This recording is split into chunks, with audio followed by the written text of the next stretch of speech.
Behold, my glorious supporter YatogamiOdin has requested some discussion about the expectations vehicles. This parlay, I read this and had this moment of non-understanding. You might immediately know what this is, but for a second I thought, what are you talking about? And then I started reading it and I thought, oh, that. So I'm going to read you what they wrote. Here we go. With such offerings as Elden Ring and Warframe's The New War around the proverbial corner, I, YatogamiOdin, would like to request the parlay on expectations vehicles, confusion such as the hype train, excited taxi, realistic bus, and skeptic ski lift, and the implications of boarding each of them. Hype train carries the implications of the mania of the mass market. For comparison, I suggest excited taxi for the quiet enthusiasm of individual fans, and skeptic ski lift for the distant observation of potential buyers. I really like the image of people playing video game with their gaming laptops on a ski lift, kind of looking at the distance as the terrain transforms into Elden Ring on the horizon. That's a fun image. Credit for realistic expectations bus goes to YouTube creator Joshua Strife Hayes, I'm not familiar, who had this to say in the context of an upcoming League of Legends MMO. Disregard the hype train, board the realistic expectations bus. Takes longer to get where you're going, but you always get to the right place. Well said, my guy. I feel like there's been some backlash, Yatogami continues, against hype trains in semi-recent memory with games like Cyberpunk 2077 and Outriders. No Man's Sky, from further back in interwebs history, has the notable distinction of being a hype train that crashed but worked its way back onto the tracks. The game has reached mostly positive for all-time reviews on Steam. For personal examples, from personal experience, Yatogami says they can trust that From Software will handle Elden Ring as well as they handled Dark Souls 3, which you enjoyed for many hours. Thus, you believe that there's enough fuel to run at least the excited taxi. I like the idea that the amount of reasonability in the hype means you have like more fuel, and then the train, like a train might take more fuel than a taxi. Realistic taxi, excited bus? Because then they would take the right, but ski lifts take a lot of fuel or power or whatever. Anyway, whatever. I wanted to make that work, but it's not happening. Conversely, Yatogami concludes, Digital Extremes has a track record of rocky releases, so I plan to observe the new war from a seat on the skeptic ski lift. Yeah, let's actually start there. I feel this is a very important topic in the modern age. I feel like I don't understand entirely. You know, I guess they're just not thinking about it. But like when a new Call of Duty comes out, you can, and I have, enjoyed Call of Duty in the past. But like, you know why they're making it look the way it looks. It's for marketing. They want you to get on the bandwagon of this thing they made. It doesn't have anything to do with it being fun. The people who want that game to exist don't care about it being fun. And you know that. Like, that's known. It's not a guess. It's not a mystery what their motivation is. You know. Just like how when you play Hollow Knight, you know that the motivation of the people who made the game was on it being fun, because there isn't any reason to make a game with two people unless you just want it to be fun and you don't want to compromise. It's not rocket science. I don't know. And so, you know, like another example, Bright Memory. Bright Memory is really good looking for something that one guy made, but it's also, can you guess how long it will be? Obviously very short, because it was made by one guy and has a lot of other stuff. So it's not very long. Why is this even newsworthy? You know what I mean? So for me, there's an element here of, I really appreciate this question, because it seems like, as much as it frustrates me, people do need to be told, like, be a little more aware of the motivations of the people giving you your entertainment. Like, there's no reason the hype train should not exist. It can be permanently decommissioned. And especially because, there's infinite good games, or at least worth playing games. Maybe not amazing, but there's enough games that are worth playing that you can play a fun game for your whole life without needing to care or even register the games that come out when they come out at first. You can just put them on your wish list, wait until they're not unplayable, buggy garbage, and cheaper because they'll be on sale. Where is the disadvantage here, you know?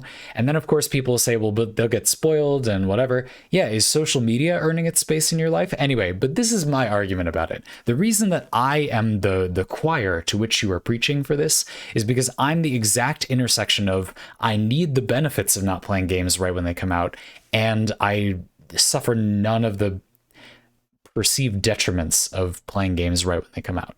So of course I'm saying everybody is an idiot for being excited about everything ever.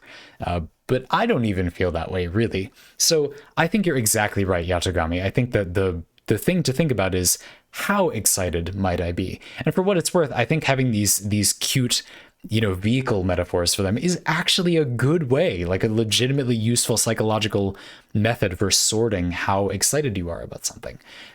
It's kind of cool. I don't know. So that is really my thoughts about that. But to kind of go back to a few other things, yeah, like Elden Ring. I don't know. I mean, the Souls-like genre. We all know how much I hate genre words, but the you know, really hard dodge rolly third person fight big bongo bosses, David and Goliath style game that is like Dark Souls. There, I said it. The Dark Souls of Dark Souls. Those games to me are a really interesting example because it's a formula that did so well and continues to do so well. People make other games like it, and they do very well pretty consistently. That should always be a red flag in my surface opinion. I would immediately respond and say, well, of course you want to be cautious because there's such a clear financial incentive to just make it look similar, and then you don't really need to make it good. People buy all this AAA video game schlock that is unplayable, but it still makes tons of money.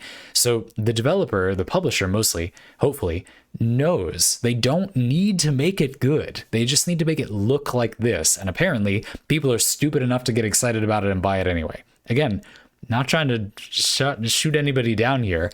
I'm excited about Elden Ring too, and I don't even like Dark Souls that much. I do think it looks good. I think you're right that From Software has earned some level of faith. They have not done the economic incentive enough times that, you know, it's not like they're just saints or whatever. It indicates that the people who would force them to compromise have somehow been put in a situation where they're not. So it's not like I trust them. You know, and Yatogami, I don't disparage you using the word trust, but I don't think anybody really should. I don't trust Supergiant to make an amazing game just like Hades afterward. I just know they will. And the reason is that the circumstances dictate that they will. They did make very good games. There isn't anything that would make them not make another good game. And they didn't like become published by someone. There isn't like a new conflicting party. In fact, when Hades was made, there was some turnover of people that made other Supergiant games. And the team is small, so that's a big deal, but it was still awesome. So that gives me a lot of faith that there is some kind of, they didn't just happen to make a good game. There's a reason the games are consistently good. And for me, that's really the question here. You know, so for Warframe, I'm not waiting for Warframe to like have better status balance, for example, because it never will, unless by accident. They have clearly demonstrated that they do not care about that. So it's not gonna get better, not because they're good or bad, or because I trust them or not, but because the motivation is clear. And as soon as the motivations are clear, and you understand what the developer, the publisher, the people that are doing the influencing, you know, want or what their priorities are, it becomes very, very easy to properly evaluate, you know, whether the game should be exciting or not. And of course, the problem is that it is often impossible to know those things. We can't really know why Warframe often has extremely simple, rudimentary bugs right when it launches a patch, and then like less than an hour later, they patch them out. That just doesn't really make sense. Like if they're playtesting it literally at all, and I'm sure they are, how though? And so by process of elimination, you must think they must not be listening to the testers, or the testers are doing a really bad job or something. I don't know. But, you know, like the problem is only there because we are not sure what the forces acting upon them are. If we were sure of those things, it would be very difficult to be confused. The same way with, Legion TD is an example that comes to mind. This is a game that it just doesn't really have any way to become this predatory monetization game. It's a basically only competitive, PvP game where having a single known shared pool of units is the only reason that the game is remotely functional. And it is a living nightmare to balance any new unit, let alone if there weren't the same ones available to most players. The game would instantly die if there was a buyable DLC character. So there isn't, and there won't be. Pretty simple. I mean, if there is, there's no need to think about whether you should keep playing the game. You should immediately stop playing the game permanently because you would know that that means it's gone way off the rails. So that's an example of maybe a very simple one. I mean, it would be like having a DLC piece in chess. It's just like, what? No, I'm just not going to play chess. It's fine. Chess is not that fun anyway. Whatever. Chess can be fine. What else do I want to say about this? Yeah, I don't know. So I'm just a cynical jerk, I guess. But I'm trying to think about what else I want to say about being in the middle. I guess for me the main thing is that there is something else to say. Yes. Okay. So a problem with this sort of hype train thing is, if there's all these obvious reasons to not do it, if you save money, if you get a better game that's more fun, if you don't lose any entertainment time because there are other good games to play, if there are all these factors, then why on earth are so many people hyped about things so much? I think there is a hidden, very insidious underside to this problem. And I'm very happy I thought of it before going on any further, because this is really what we should talk about. It's tribalism. Let me explain. When something comes out and people are excited about it, well, most people are usually not very moderate. They have one opinion or the other. They're taught to. They're taught that they, find social groups, make friends better if they have a pronounced opinion or stance. It gets them laid. It gets them friends. It gets them jobs. There's a lot of incentive to have I'm going to be blunt and say, stupid, oversimplified opinion. Being complicated is not directly rewarding. It's still optimal, in my opinion, to have real, meaningful, nuanced opinions, but you need to do some work and some waiting to get to the considerably larger payoff of actually having a good life instead of being privy to other people's whims. Let's not talk more about that now, but that's my one sentence pitch for actually thinking about things. So that's why people have, extreme opinions, but that results in people having extreme negative opinions. The skeptic ski lift, there's a worse one that I'm not going to be able to come up with a good name for right now, but another vehicle that is more like the hatred wingsuit or something. I don't know. That hatred biplane, where, the most common other opinion about something people are excited about is, no, that's going to be terrible though. You're not hearing people who say, oh, it's going to be great, and oh, let's be careful. A few people say that, but mostly you hear people saying, oh, it's probably just going to be another total Dark Souls clone, rather than some amazing open world adventure that we're going to love because it'll be Dark Souls, but kind of open worldy or something. I don't know. I don't know that much about Elden Ring. You get the example. What this does is it makes the people that are trying to be positive about the game more extreme. The real evil of this kind of tribalism tendency to have an extreme polar opinion is that when people have one polar opinion and you overall land on this 50% of the opinion spectrum for that thing, you're generally pushed further to the other extreme, which makes your opinion worse most of the time. Your vision is clouded, your perspective is degraded whenever somebody espouses loudly this other opinion. I'll give you a very simple example. people were very skeptical of Kokomi in Genshin Impact. If you don't play Genshin Impact, the reason is that, the game, like many other buildy, crafty games, has various multipliers. You might have some attack to increase your attack. You might have crit and crit damage, and you might have, your elemental damage type. So Hydro. Kokomi is a Hydro unit, 3 basic multipliers. Now, Kokomi has a passive that makes her basically not crit. Let's not get into the details right now, but basically she can't crit.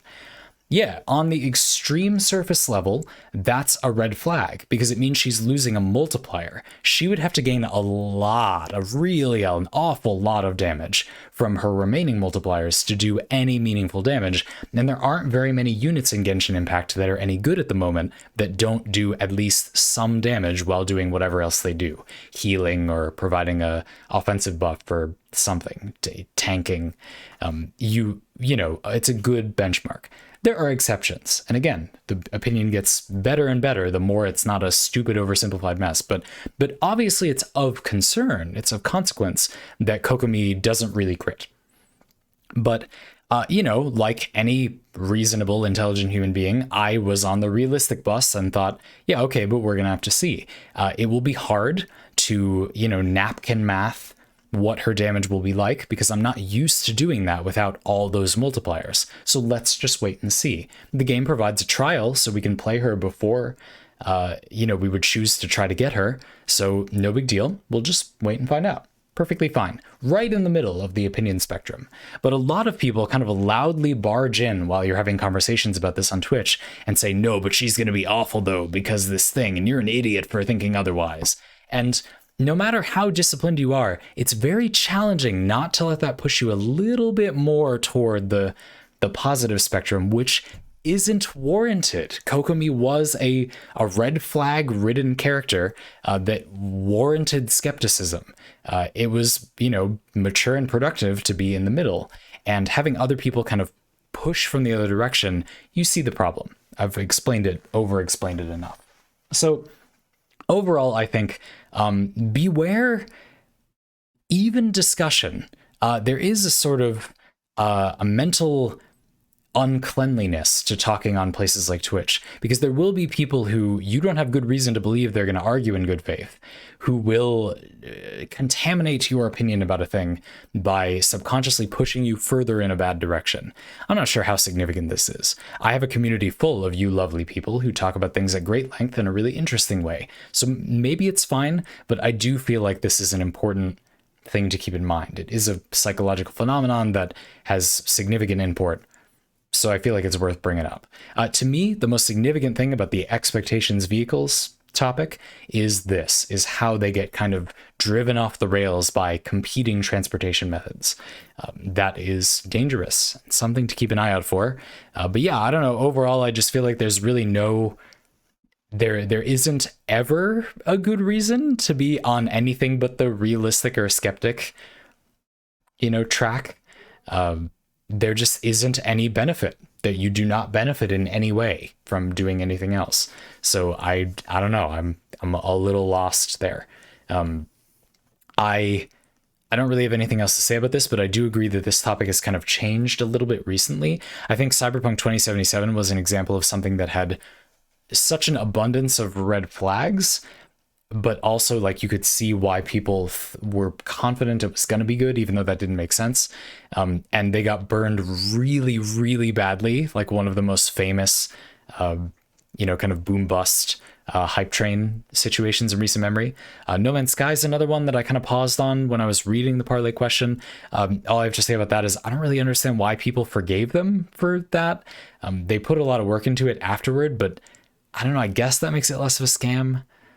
I don't know. I just they lied through their teeth about what it was going to be. I don't know. I would really never forgive someone for doing that. It was just so baselessly manipulative. But I'm happy it's doing well and is a thing people are having fun with. I don't know. That one kind of gives me some trouble. But yeah, Outriders is a good example of something that looks perfectly good now. It just had a single very other bugs, but like one high profile bug that would like delete your whole account early on. So it really sticks in memory. But that's a great example of why you should just not get hyped about things because you can't know if it's going to have something like that. And you're very safe if you just wait a year to play it. I think the only time, and I don't really have anything else to say about this, but the only time that there's any need to think about which vehicle you like should or want to be on, you always should be on the Skeptic ski lift, as far as I'm concerned. The only time there's an exception would be if the game requires a large population to work well. I guess what I feel is that you can just log in and play. Like, so often those games are free to play that it kind of feels like you don't need to risk it there. I'm thinking like Apex Legends. If you wanted to experience that, but you didn't want to take the risk, you wait a year, the game dies in a year. That'd be pretty bad. That doesn't, there's probably some people playing it in a year, but that's possible. You see what I'm trying to say? I remember I played, what was that game called? Mechas. It had a 6-letter name that was all caps. Hawken. Yes, I almost missed it, but Hawken. That game, weird, pretty interesting game that I bought, I think, or downloaded for free, I forget. But it died, went under shortly after. I didn't get to play for very long. And it was so underpopulated that it was challenging to play. It was not easy to get to play it. I experienced that game only because I decided to go for it despite the fact that it was so underpopulated. If that game ever crops up anywhere else again, let me know, because personally I think that game had mad legs and it just didn't, for whatever reason, it didn't take off. There could be a million reasons.